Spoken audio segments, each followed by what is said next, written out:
अग्नि पर्व के लिए किसी भी मनुष्य की मृत्यु सरल है, चाहे वो पांडुपुत्र ही क्यों ना हो। पांडव साधारण मनुष्य नहीं अग्निपर्व। मेरे गुप्तचरों ने मुझे कुछ समय पूर्व एक घटना के विषय में कहा था।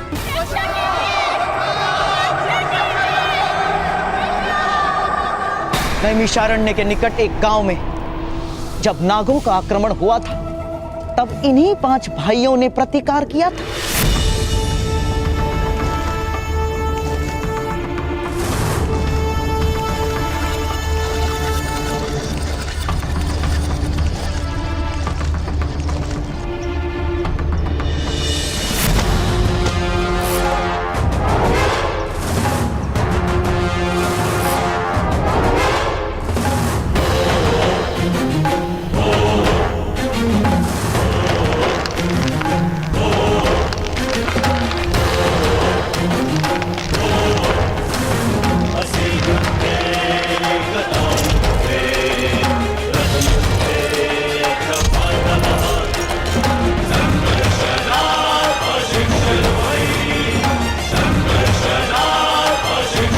उन 5 में सबसे बलवान है भीम, जो अपने मुष्टिका की एक प्रहार से शीला तोड़ सकता है।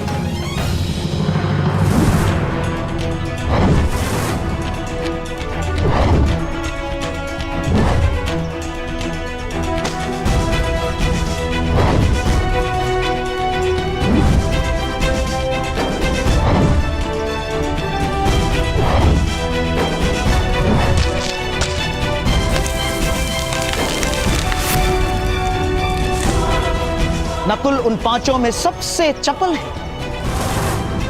विचारों की गति से उसकी तलवार घूमती है।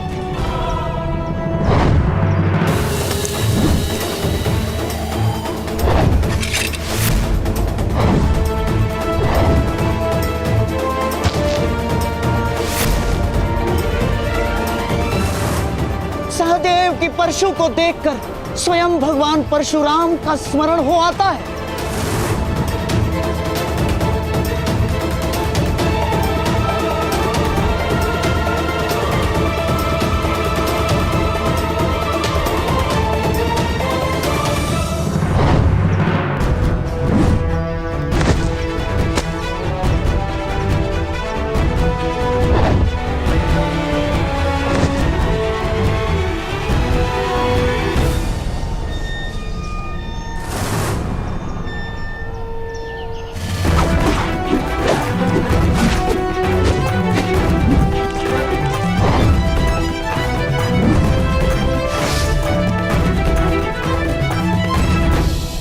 सबसे ज्येष्ठ युधिष्ठिर का भाला शब्द वेदी है।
जिसके बाणों की वर्षा में सूर्य तक छुप जाता है।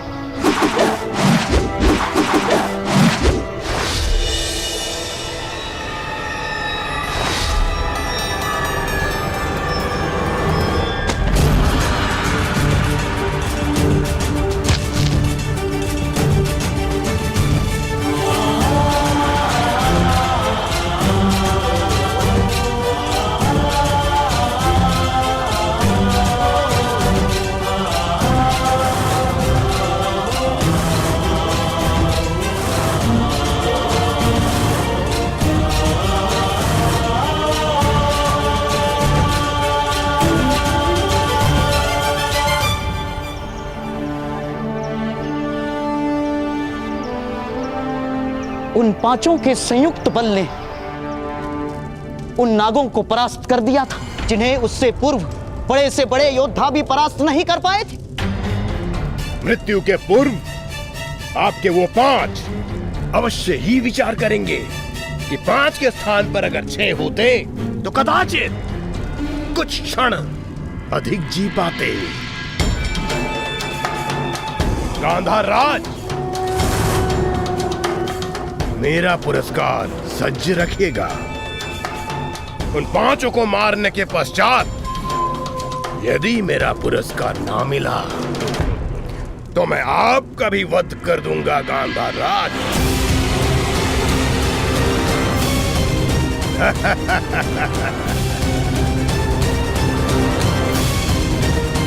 और आपके लिए तो मेरा एक भूख ही पर्याप्त है।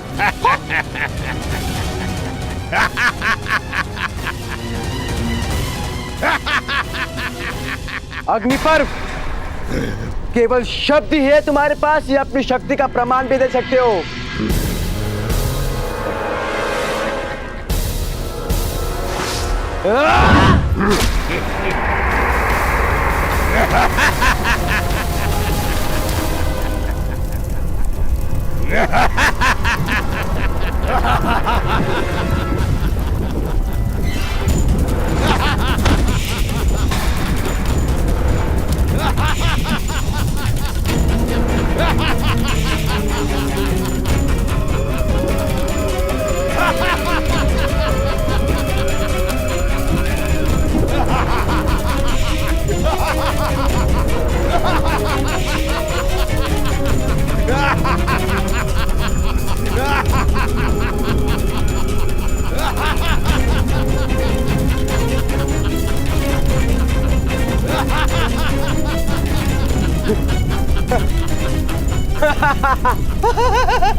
मामा श्री, अब उन पांडु पुत्रों की रक्षा कोई नहीं कर पाएगा।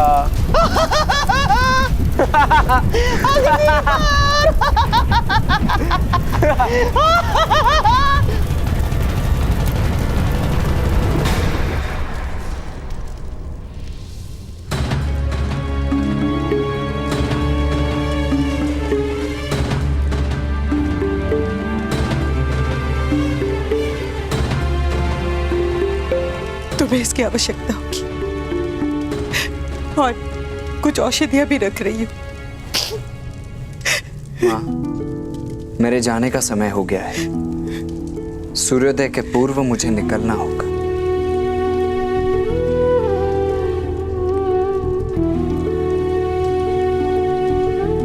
अभी तुम्हारी सारी वस्तुएं एकत्र नहीं हुई है कर्ण।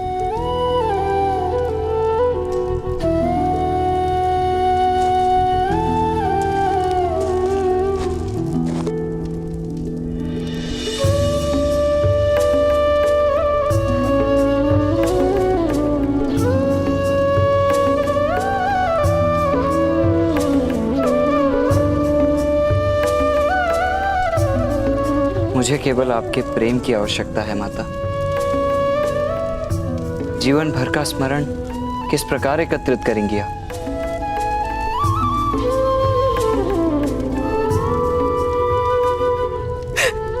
मत जाओ पुत्र,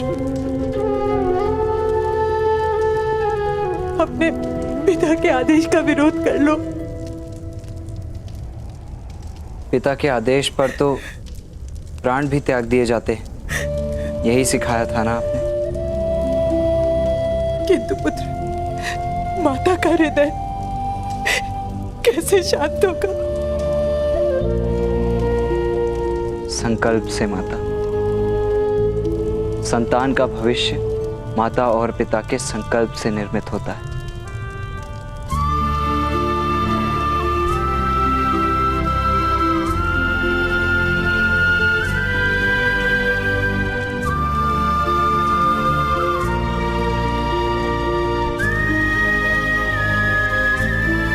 मुझे आदेश दीजिए।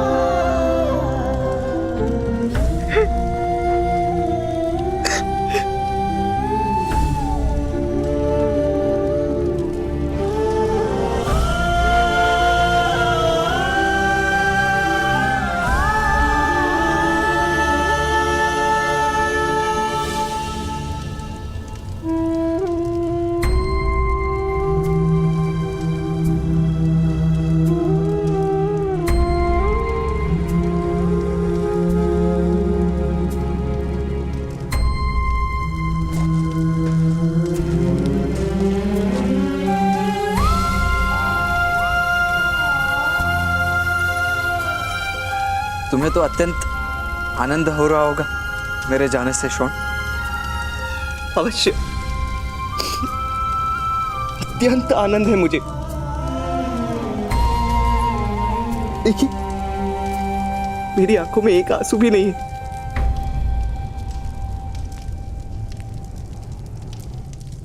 मुकदग्राम की सेना का अब सेनापति मैं बन पाऊंगा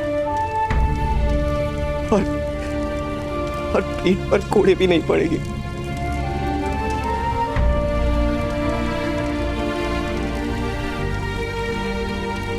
अब कोई आंखों में स्वतंत्रता का स्वप्न भी नहीं भरेगा। कोई संघर्ष नहीं होगा मेरे भविष्य में। हाँ, ये बात और है कि मेरा कोई भविष्य भी नहीं होगा।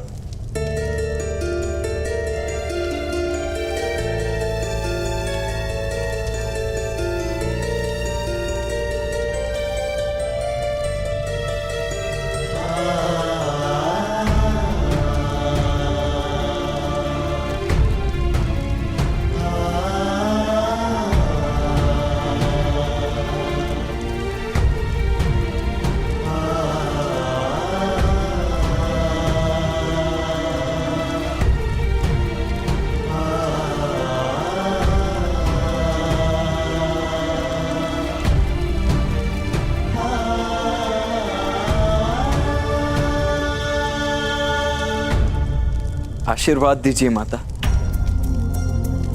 इस पृथ्वी में जिस ओर भी प्रवास करूं, अपनी माता को ही पाऊं।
पुत्रों, आओ,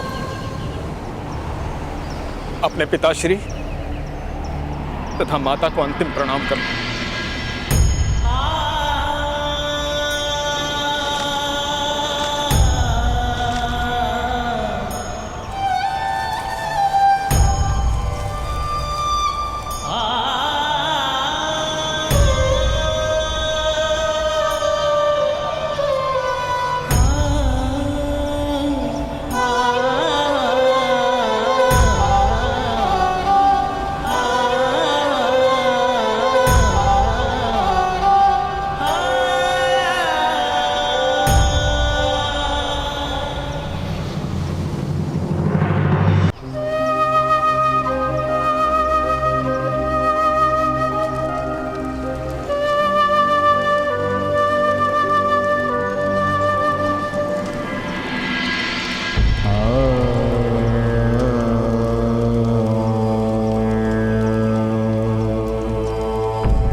स्वतया मदन्तयमं पश्यासि वरुणं च दिवम्।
मुझसे बिना मिले जा रहे थे कर्ण। तुम्हें साथ चलने को कहने का अधिकार नहीं?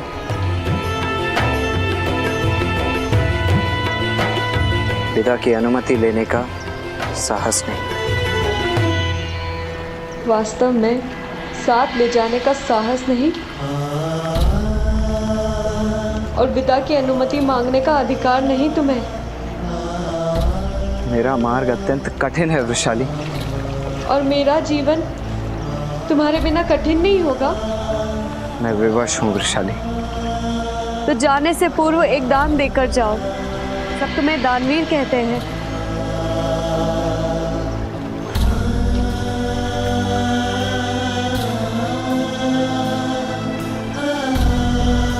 सूर्योदय का समय है वृषाली। प्राण मांगोगी तो देना होगा। जीवन मत मांगो। नहीं, जीवन नहीं मांगूंगी। केवल अनुमति मांगनी है, तुम्हारी प्रतीक्षा करने की अनुमति। इतना वचन दे दो कर्ण, एक दिन मेरी प्रतीक्षा का अंत करने अवश्य आओगे।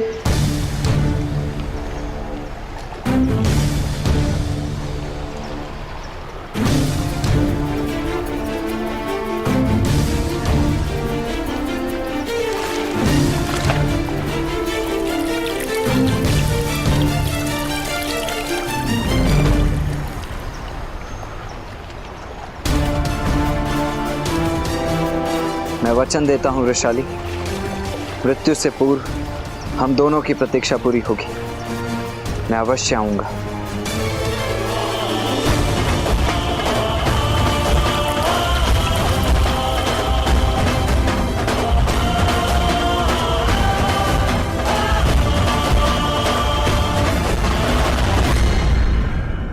तो जाने से पूर्व एक दान देकर जाओ।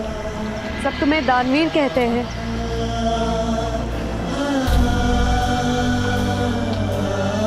इतना वचन दे दो कर्ण, एक दिन मेरी प्रतीक्षा का अंत करने अवश्य आओगे।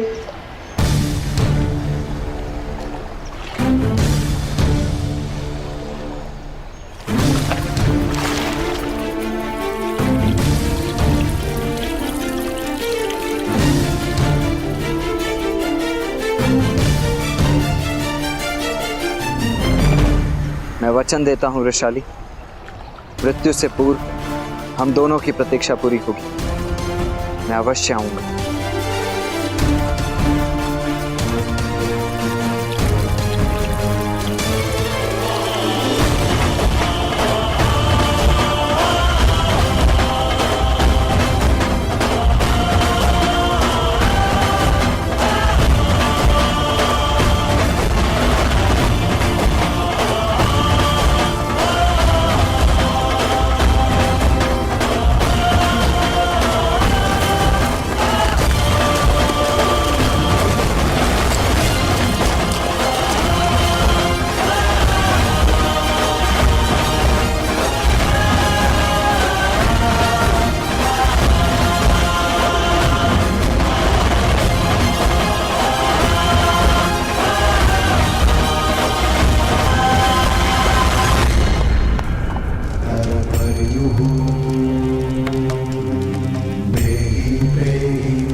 स्वधया मतन्तर्यमं पश्यासि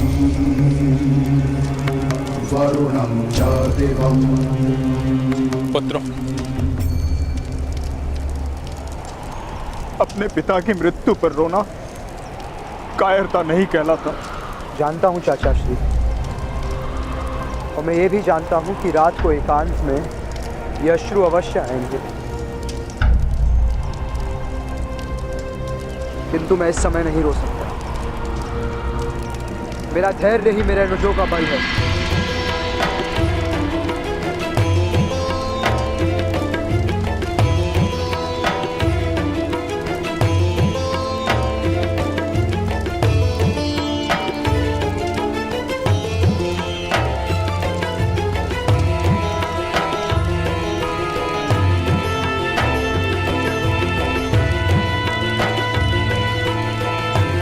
पुत्रों, अपने पिता की मृत्यु पर अश्रु नहीं बहाओगे? हम रोएंगे तो भ्राताश्री को लगेगा कि हमें उन पर विश्वास नहीं।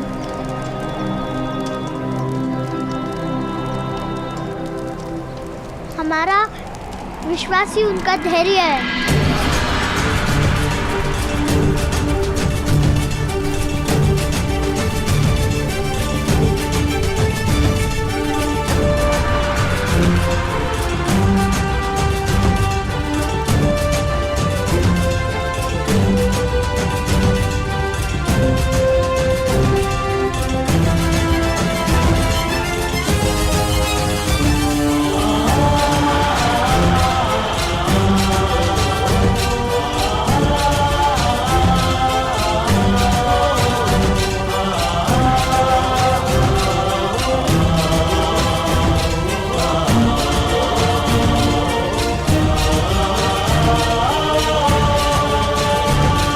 पुत्रों,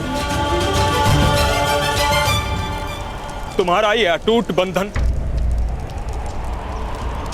तुम्हें हर संघर्ष में सफलता दिलवाएगा। किसी भी स्थिति में कोई भी शक्ति तुम्हें पराजित नहीं कर पाएगी।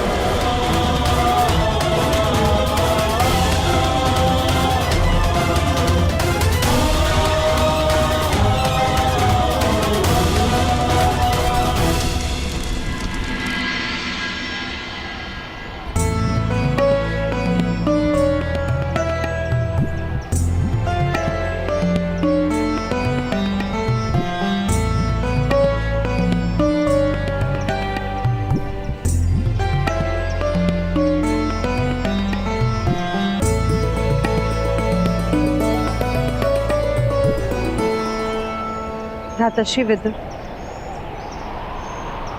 मेरे पुत्रों के हृदय में वनवासियों की सरलता है। राजनीति की कुटियों को किस प्रकार समझ पाएंगे ये? समझना पड़ेगा भाभीश्री। आपके पुत्र कुरुवंश के उत्तराधिकारी, कुरु राष्ट्र की प्रजा का उत्तरदायित्व है इनके माथे पर। और धर्म तो सदा सरलता में ही रहता है ना भाभीश्री। इसलिए हस्तिनापुर को आपके पुत्रों की आवश्यकता है।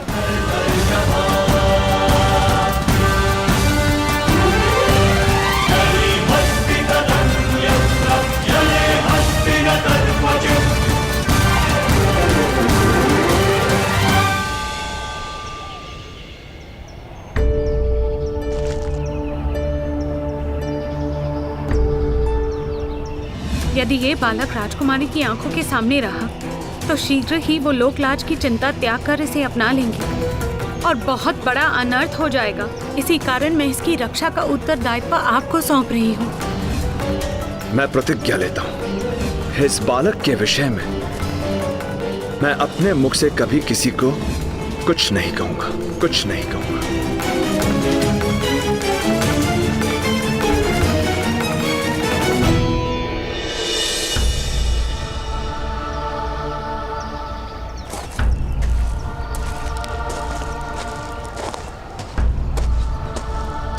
अधिरथ महोदय, आप तो अपने वचन का विस्मरण हो गए कि हस्तिनापुर के राज परिवार के सारथी बन गए। किस बात की लालसा थी आप? नियति नित्य होती है और योजनाएं प्रति क्षण टूट जाती है। देवी प्रियंवदा, कभी कल्पना नहीं की थी कि महाराज पांडु का देहांत हो जाएगा और महारानी कुंती हस्तिनापुर लौट कर आएगी। यदि ये कल्पना होती तो कभी हस्तिनापुर में आश्रय नहीं लेता। किंतु अब क्या होगा? वो बालक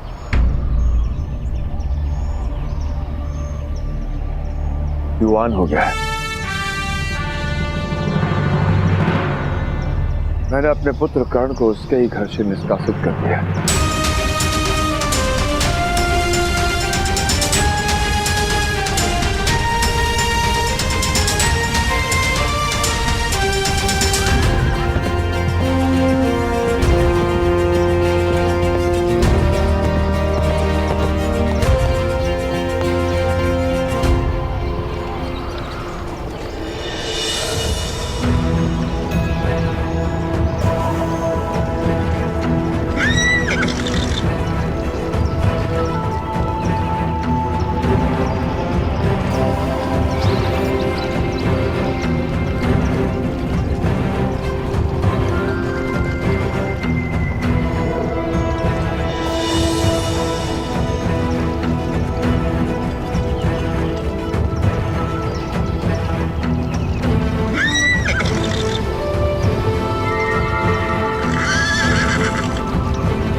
हुआ सहदेव?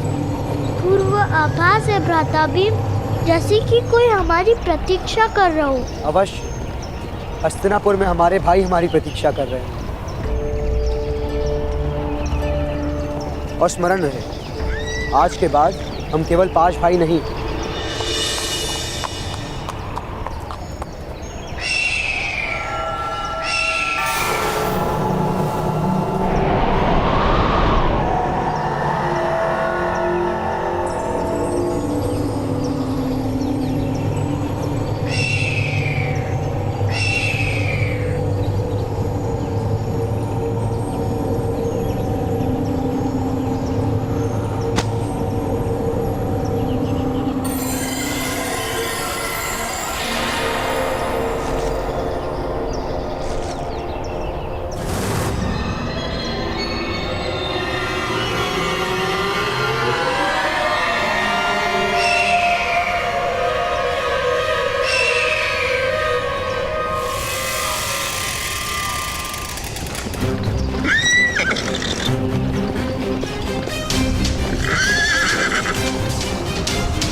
धुएं की दुर्गंध आ रही है।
वन में आग तो नहीं लग गई?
महारानी!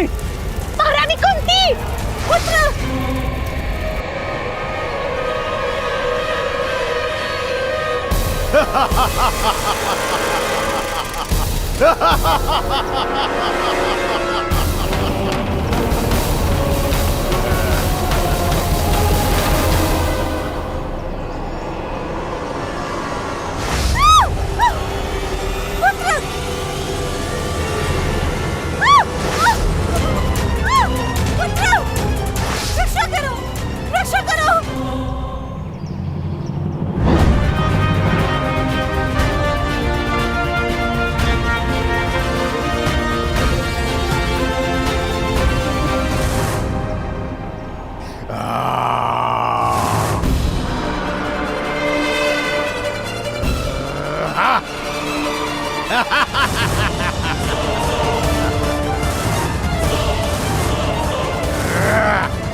रक्षा करो, रक्षा करो,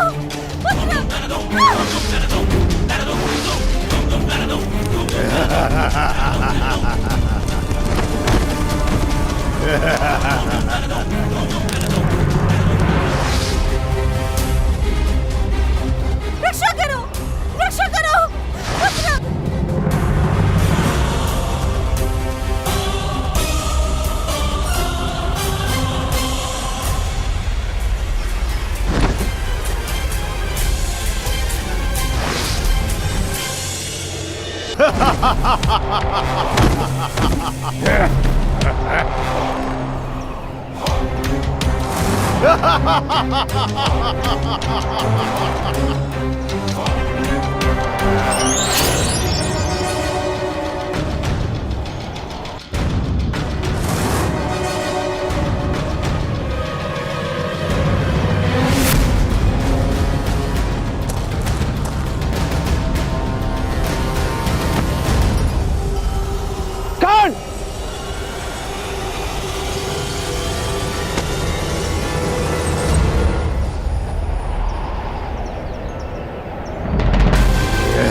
आभार पुत्र।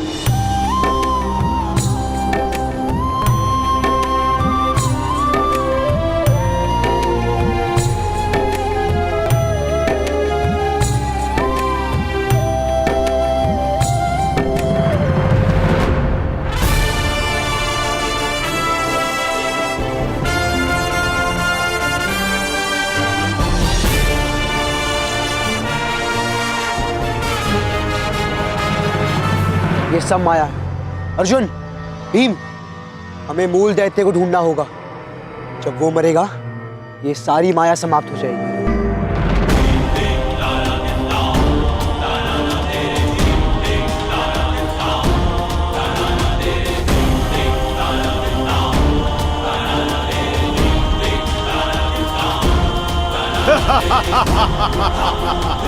राक्षस की छाया की ओर देखो, केवल एक ही राक्षस की छाया भूमि पर गिरेगी।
और अधिक बल की आवश्यकता है।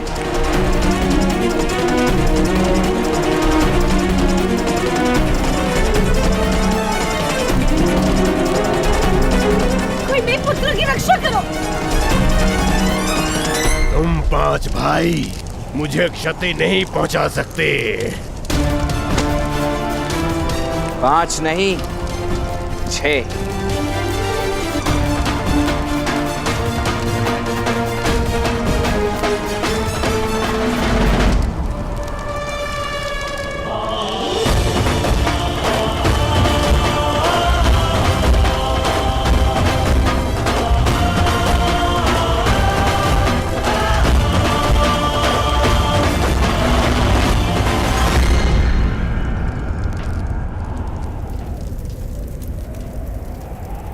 गुप्तचर ने कहा है कि उन्होंने मिलकर अग्नि पर्व का अंत कर दिया।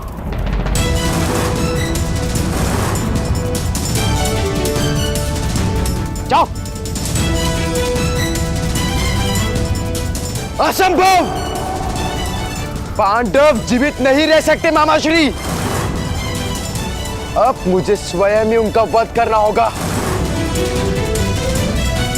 मूर्खता मत करो पुत्र।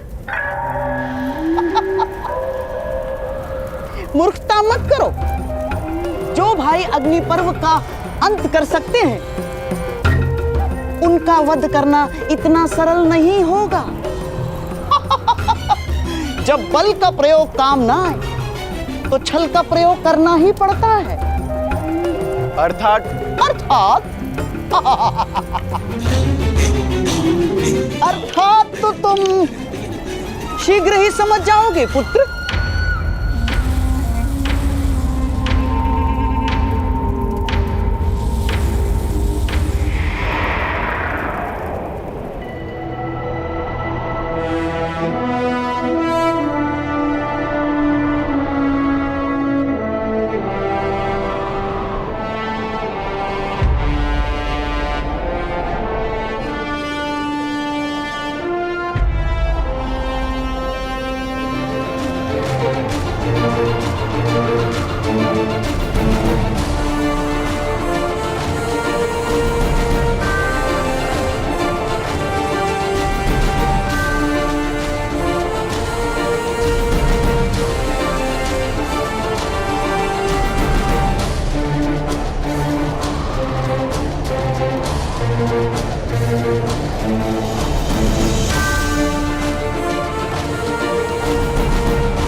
पांडव जीवित नहीं रह सकते मामाश्री। अब मुझे स्वयं ही उनका वध करना होगा। मूर्खता मत करो पुत्र। मूर्खता मत करो। जो भाई अग्नि पर्व का अंत कर सकते हैं, उनका वध करना इतना सरल नहीं होगा। जब बल का प्रयोग काम ना आए, तो छल का प्रयोग करना ही पड़ता है। अर्थात अर्थात तो तुम शीघ्र ही समझ जाओगे पुत्र। जीवन में मामाश्री का केवल एक ही सिद्धांत स्मरण रखना। सत्य कवच है और असत्य शस्त्र है। जब पराजय दिखाई दे, तो सत्य के पीछे छुप जाओ, और जब अवसर दिखाई दे, तो असत्य का प्रहार करो। समझ गए?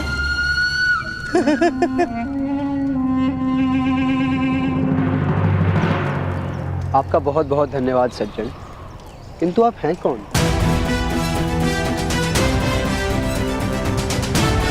जो रक्षा करे उसे तो केवल रक्षक ही कहा जा सकता है। सहायता की है आपने, रक्षा नहीं की। मैं क्षत्रियों की सहायता नहीं करता बालक।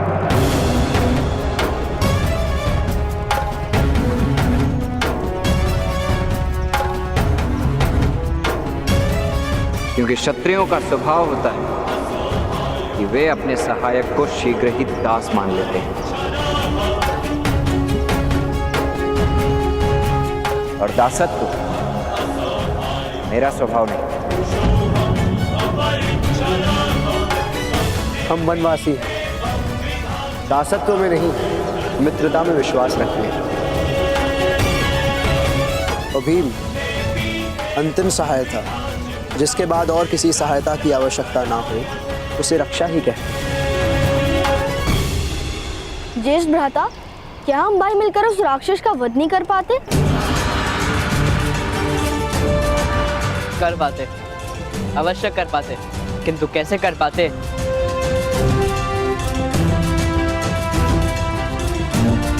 वह जानने का अवसर निकल गया।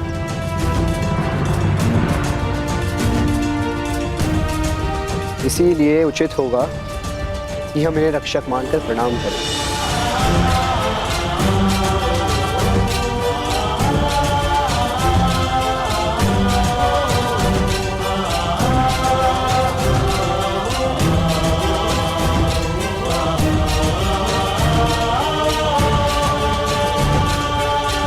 या तो तुम बहुत अच्छे व्यक्ति हो या बहुत बड़े प्रपंची हो।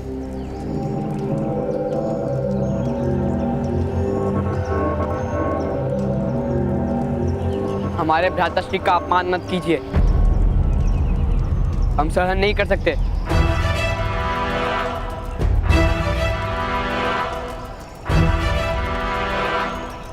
वास्तव में ये अपमान नहीं, प्रशंसा थी।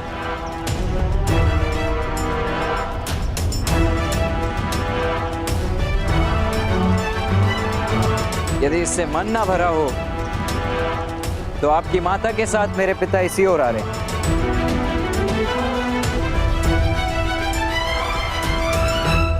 तो उन्हें बता दीजिए कि आपका पुत्र अपमान कर गया। वो दंड दे देंगे मुझे, क्योंकि मेरी माता और पिता के सिवा किसी और का आदेश और दंड मैं मान्य नहीं करता।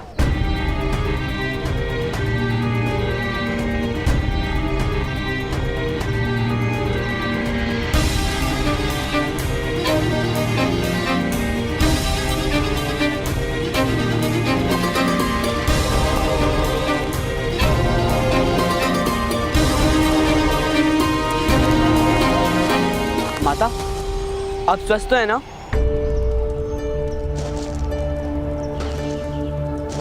वो कौन था जिसने मेरी रक्षा की?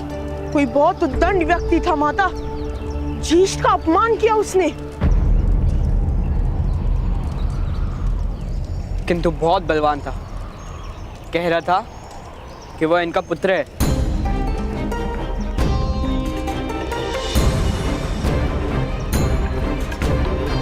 अधिरथ महोदय, वो कर्ण था? जी महारानी।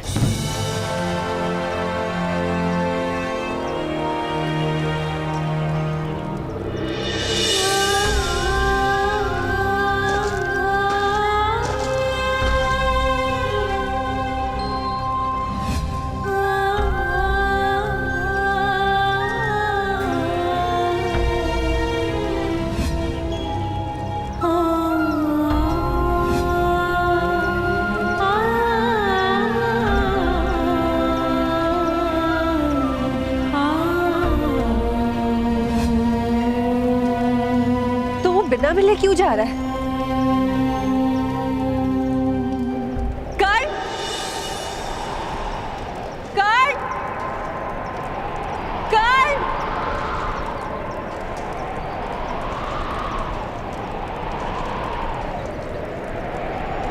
नहीं नहीं, मेरे पास विश्राम करने का समय नहीं।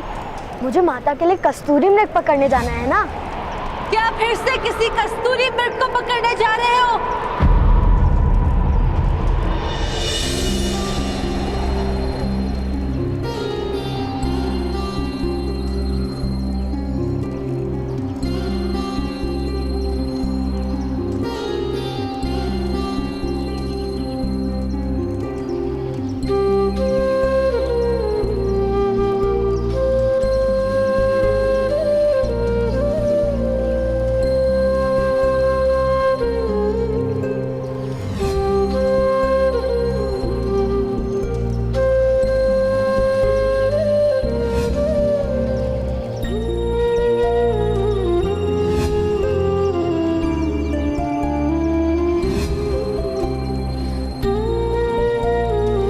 मेरा स्मरण करोगे ना पुत्र?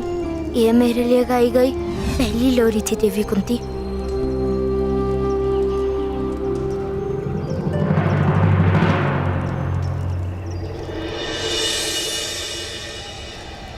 नहीं महारानी, कस्तूरी मृग सूतों के हाथ कब आते हैं?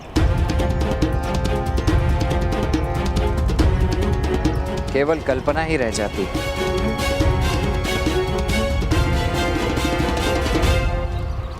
तो फिर लौटकर हमारे साथ हस्तिनापुर चलो।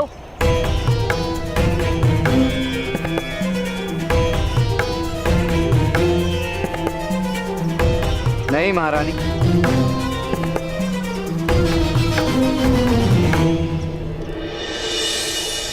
हस्तिनापुर में बहुत कस्तूरी मृग हैं जो सूतों के हाथ नहीं आते। इसी कारण से तो हस्तिनापुर का त्याग करने का आदेश दिया है पिताश्री ने।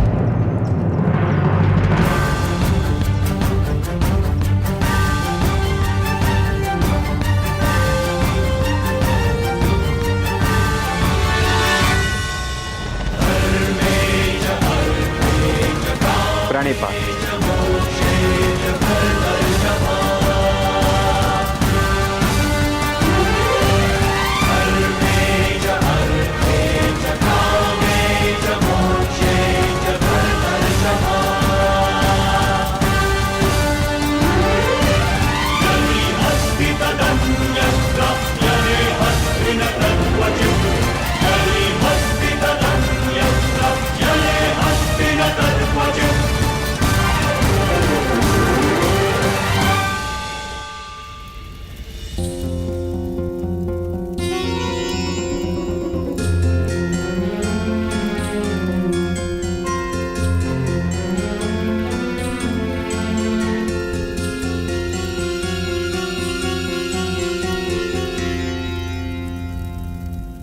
ऐसा मत करो दुर्योधन।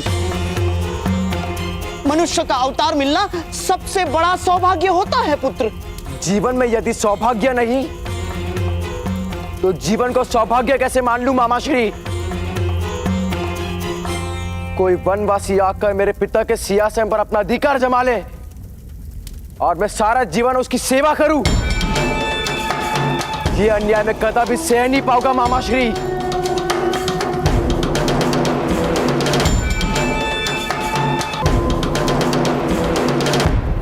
पुत्र दुर्योधन, ये क्या मूर्खता है? तुम चिता बनाकर उस पर बैठे हो और इस चिता में भस्म भी अवश्य हो जाऊंगा मैं पिताश्री। मामाश्री, अग्नि दीजिए मुझे।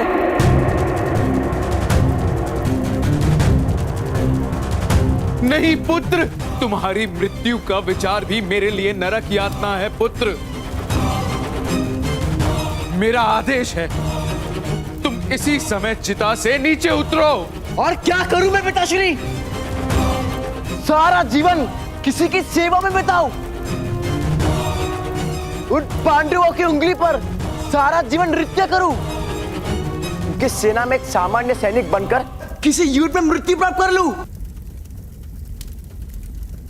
क्या ये संपत्ति दे रहा मुझे अपने उत्तराधिकार में?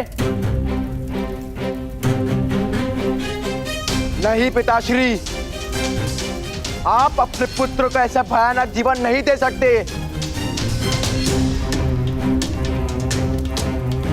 या तो मुझे युवराज बनाइए या मुझे मरने दीजिए।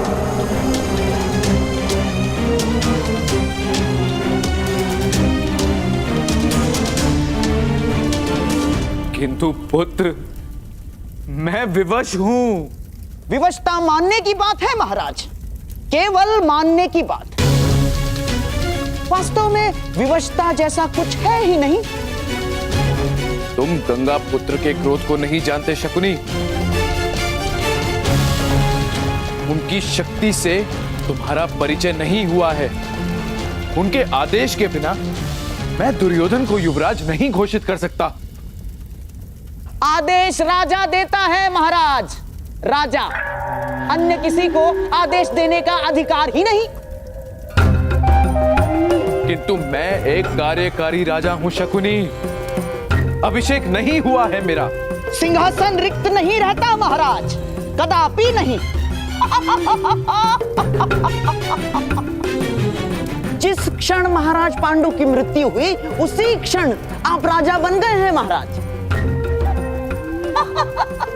अब समय है, आपके पुत्र की रक्षा कीजिए महाराज। आज ही प्रातःकाल से पूर्व मेरे प्रिय भांजे दुर्योधन का युवराज पद पर अभिषेक कर दीजिए। फिर पांडव हस्तिनापुर आ भी जाए तो कोई हानि नहीं कर पाएंगे महाराज।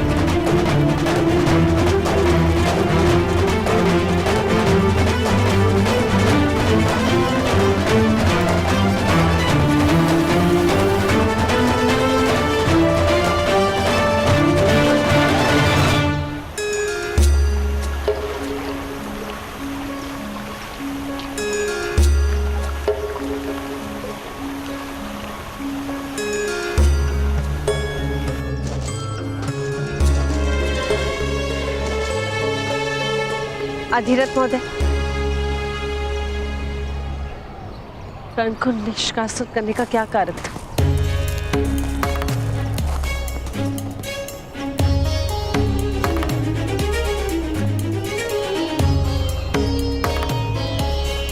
महारानी, उसका जन्म ही उसका अपराध है।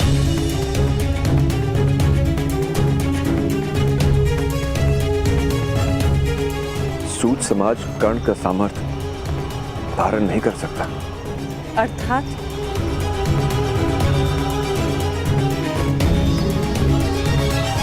कर्ण बहुत सामर्थ्य है और इसी कारण प्रतिदिन समाज के साथ उसका संघर्ष हो रहा था।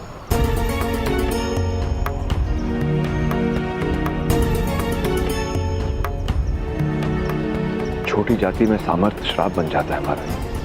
सामर्थ्य कभी शाप नहीं बनता अधिरथ।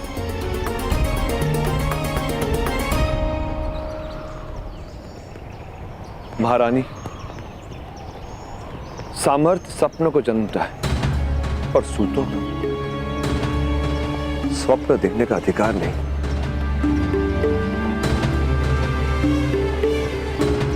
कर्ण शस्त्र उठाकर योद्धा बनने का स्वप्न देख रहा था। स्वप्न से अपने संतान को जगाना पड़ता है,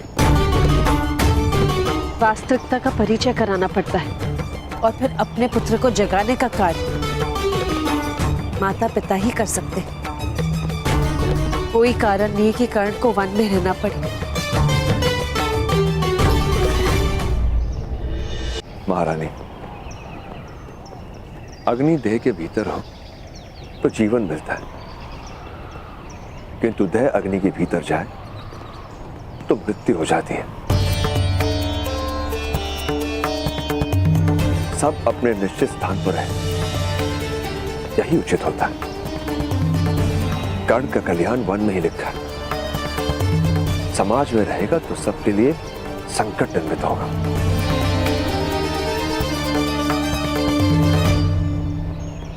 महामंत्री भी जानते हैं महारानी। आश्चर्य है कि कर्ण की माता ने उसे किस प्रकार जाने दिया।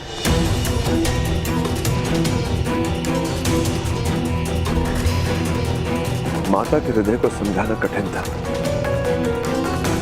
किंतु उसकी माता के लिए भी यही उचित था।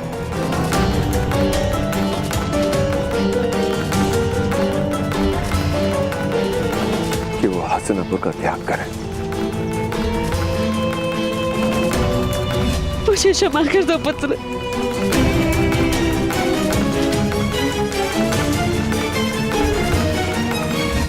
किसी भी माता का अपनी संतान से दूर रहना उचित नहीं होता अधिरथ।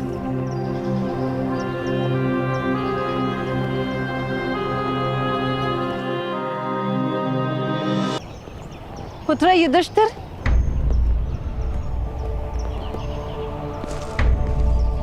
जेश को क्या दे रही हो माता? एक कार्य दे रही। तुम्हें करना है? नहीं, मुझे तो भूख लगी है। कोई कार्य करने की शक्ति नहीं है मुझ में। हम सब साथ में भोजन करेंगे। युधिष्ठिर, अधिरथ महोदय के पुत्र को ले आओ।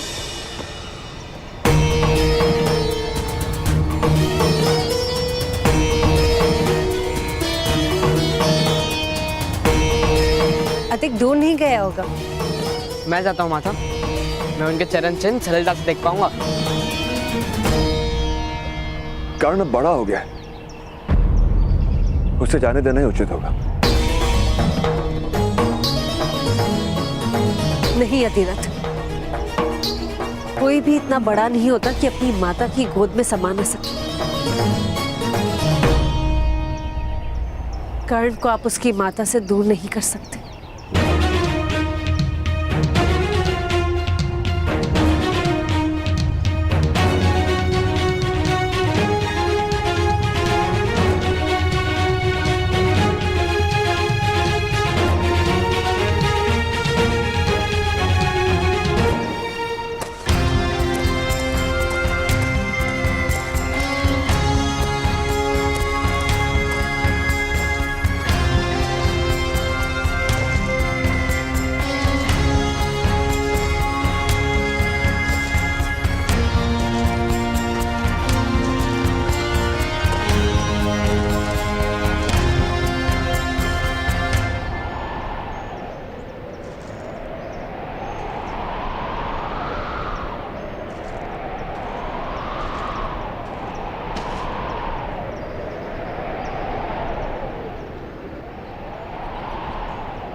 महोदय,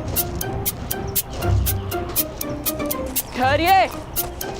कर्ण महोदय, कर्ण महोदय, ठहरिए। कर्ण महोदय, रुकिए।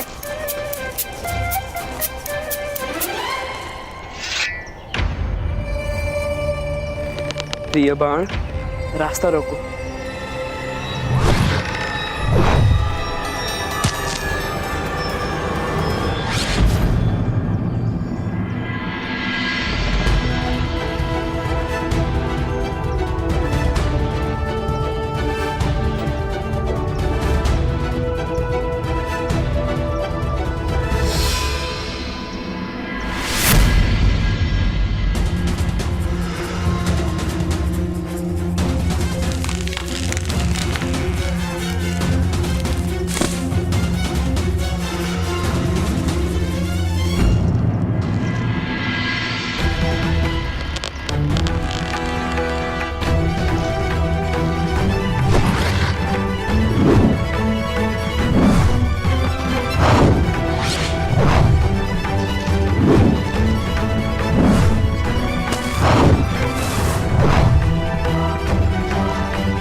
आपने ये तीर पकड़ कैसे लिया? तीर की गति से वायु में कंपन होता है, वो सुन लिया मैंने। आश्चर्य है, मेरे शब्द तो आप सुन नहीं पाए। सुने थे मैंने, किंतु ठहरने का समय नहीं। समय नहीं या फिर इच्छा नहीं? आदेश नहीं मानता मैं। और विनती? राजकुमार, विनती करना तो सीखते नहीं। विनती करना आपने सीखा है?